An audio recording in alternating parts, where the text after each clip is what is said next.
Yo empecé haciendo teatro de calle, creo que es la mejor escuela porque ahí no te salva nadie, o te salvas tú o no te salva nadie.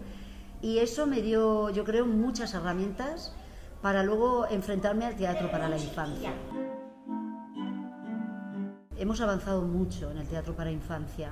Creo que se están haciendo espectáculos de mucha calidad.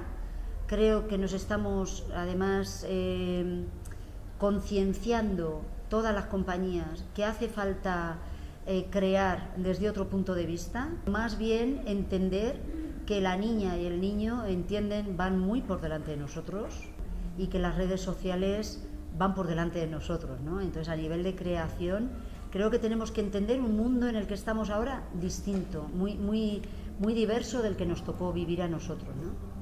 Entonces, yo considero que hoy por hoy hay una conciencia del teatro para infancia que no tiene nada que ver con la que había, que la gente se está dando cuenta de que además creo que para la infancia hay que hacer el teatro como si fuera para adultos, pero mejor.